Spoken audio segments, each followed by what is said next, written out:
8 রাকাত নিয়ে কেউ দ্বন্দ্বে যাইয়েন না, কোনো দূরত্ব নাই, ইবাদত আল্লাহর জন্য করবেন। যদি কেউ ওয়াদাই করে ফেলেন যে আমি 8 রাকাতের বেশি তারাবি পড়ব না, তার কাছে আমার মোহাব্বতের আওয়াজ হলো ঠিক আছে, মেনে নিলাম।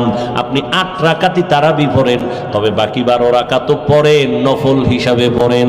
দেখবেন এই সওয়াব আর আগামী রমাজানে আপনি পাবেন কিনা গ্যারান্টি নাই। অথবা রমাজান পাইছেন, আপনি অসুস্থ, লাভ কি?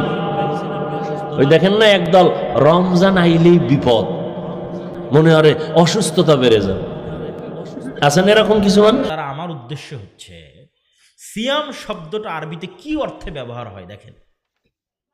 যে মারিয়াম আলাইহিসসালাম কথা বলবে না তাই বলতেছে আমি সিয়াম আছি।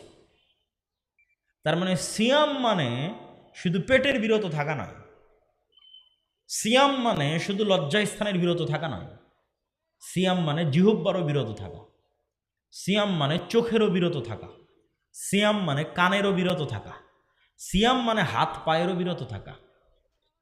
এটা পুরো সামগ্রিক বিরত থাকার একটা ইবাদতের নাম সিয়াম, সামগ্রিক। সম্পূর্ণ ভিডিওটা দেখলেন, আশা করি আপনাদের মূল্যবান মতামত কমেন্টে জানাবেন। আজকের মতো বিদায় নিচ্ছি, দেখা হবে অন্য একটি ভিডিওতে। আসসালামু আলাইকুম ওয়া রাহমাতুল্লাহ।